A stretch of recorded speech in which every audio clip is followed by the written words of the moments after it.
भाजपचे कट्टर व तरुण तडफदार कार्यकर्ते, भाजप नौपाडा मंडळ उपाध्यक्ष समाजसेवक विशाल वाघ यांच्या पत्नी समाजसेविका उषा विशाल वाघ यांनी शिवसेना, बीजेपी, आरपीआय महायुतीच्या वतीने प्रभाग क्रमांक 22च्या भारतीय जनता पक्षाच्या कमळ या चिन्हावरती ठाणे महानगरपालिकेची सार्वत्रिक निवडणूक 2025-26 लढवण्याची संधी मिळाली होती.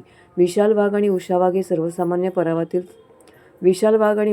सर्वसामान्य परिवारातील तळागाळातील कार्यकर्ते आहेत. एका सर्वसामान्य कार्यकर्त्याला निवडणुकीत तिकीट देऊन सिद्ध केलं की भाजपमध्ये गरीब श्रीमंत हा भेदभाव बघितला जात नाही. काल झालेल्या निवडणुकीत उषा विशाल वाघ यांनी मोठ्या मताधिक्याने यश प्राप्त करत नगरसेवकपदी विराजमान झाले आहेत. हा विजय म्हणजेच भारतीय जनता पक्षाने आपल्यावरती दाखवलेला विश्वास व केलेल्या कामाची पोचपावती दिल्याचं समाजसेवक विशाल वाघ यांनी सांगितलं आहे. मी प्रथमतः आमदार संजय केळकर, आमदार निरंजन डावखरे, भाजप ठाणे शहर जिल्हा अध्यक्ष संदीप लेले व इतर मान्यवर पदाधिकारी, सर्व कार्यकर्ते, नागरिक यांचे आभार मानतो व त्यांनी दिलेल्या संधीचं सोनं करून दाखवू असं ते म्हणाले. तसेच प्रभाग क्रमांक 22च्या नवनिर्वाचित नगरसेविका उषाताई वाघ यांनीही सर्व मान्यवर, वरिष्ठ नेते व कार्यकर्ते, सर्व जनता यांचे आभार मानलेत व येणाऱ्या काळात जास्तीत जास्त नागरिकांची कामं करणार व विविध समस्या मार्गी लावणार असं यावेळी त्यांनी सांगितलं आहे. भरघोस मतांनी निवडून आल्यानंतर नगरसेविका उषा वाघ, भाजप नौपाडा मंडळ उपाध्यक्ष समाजसेवक विशाल वाघ यांच्यावरती सर्व स्तरातून अभिनंदनाचा वर्षाव होत आहे. तर घरोघरी बोलावून विशेष सत्कार देखील त्यांचा केला जातोय. धन्यवाद. आणून ठेवलं होतं मी.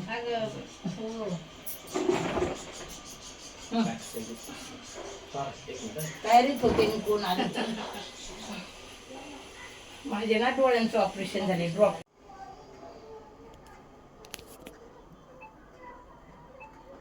सर्वप्रथम तर मी ठाणे शहराचे लाडके जनसेवक आमदार सन्मान्य संजयजी केळकर साहेब आणि लोकप्रिय कोकण पदवीधर आमदार सन्मान्य निरंजन डावखरे साहेब आणि भारतीय जनता पार्टीचे अध्यक्ष सन्मान्य संदीपजी लेले साहेब यांचं मी आभार व्यक्त करतो का त्यांनी एक सर्वसामान्य कार्यकर्त्याला संधी दिली, ज्याचं चाळीतलं घर आहे आणि जे राजकारणाकडं सामान्य माणसाचा बघण्याचा जो दृष्टिकोन आहे का पैशावाल्यांनाच तिकिटी दिल्या जातात, पैशावाल्यांचंच राजकारण आहे, ह्या सगळ्या गैरसमजातून पक्षाने मला न्याय दिला आणि मला न्याय देताना न्याय दिल्यानंतर सर्व समाज प्रभाग क्रमांक 22मधला आणि संपूर्ण ठाणे शहरात ती चर्चा झाली. कारण खरंच अजून पण राजकारण जिवंत आहे. जे आपण म्हणायचो का नाही राजकारण आता गढूळ झालं आहे, पण माझ्यासारख्या कार्यकर्त्याला न्याय दिल्यामुळे आता त्याच्या पलीकडं राजकारण गेलं आहे.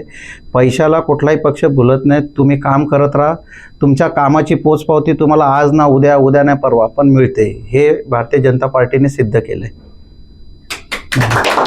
भावना, तर प्रभाग क्रमांक 22मधून मला लोकांनी जी पसंती दिली त्याबद्दल मी मतदारांचे आभार व्यक्त करते की ज्यांनी माझ्यावर विश्वास दाखवला आणि मला संधी दिली, त्या संधीचीच ही पोचपावती म्हणून समजा.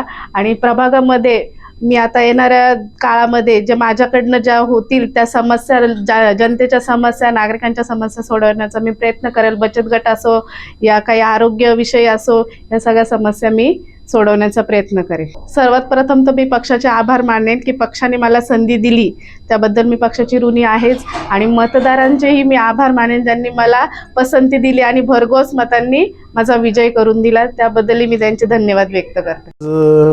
वास्तविक आमच्याकडे शब्दच नाही आहेत, कारण गेल्या 10 ते 15 वर्षापासून विशाल वाघ हा सर्वसामान्य कार्यकर्ता आज आमच्यामधून त्याला एक यशस्वी वाटचाल मिळाली आणि लोकांनी आम्हाला याच्याने आम्हाला प्रतिसाद दिला.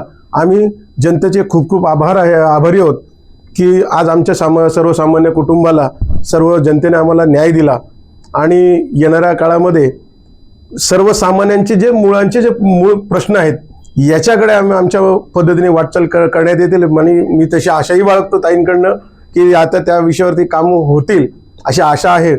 आणि या सर्व वाटचालींमध्ये असे बरेच म्हणजे सर्वसामान्यांमधल्या सामान्य लोकांनी आम्हाला इतकं भरभरून प्रेम दिलेलं आहे की आम्हाला त्यांनी कुणाचं नाव घेऊन कुणाचं सोडावं हा आम्हाला मुळात प्रश्न आहे. कारण नाव घ्यायचं तर एखाद्या विशिष्ट एका व्यक्तीबद्दल न घेता सर्वसामान्य लोकांना, किराणावाले असतील, दुकानवाले असतील, बिल्डिंगमधले असतील, रहिवासी असतील, म्हणजे असं एकही माणूस नाही की त्यांच्याबद्दल आपण नाव घेऊ शकत नसं. प्रत्येकाने सहकार्य केलं. एवढं प्रचंड बहुमताने त्यांना निवडून दिलं, त्याच्याबद्दल शतशः जनतेचे आभार आहे प्रभाग क्रमांक 22 मधील. आणि पुढील वाटचाल हेडी ताईंना खूप खूप शुभेच्छा. आणि येणाऱ्या काळामध्ये पुढच्या टर्मला याच्या दुपटीने आपलं मतदान होईल याची आशा बाळगतो.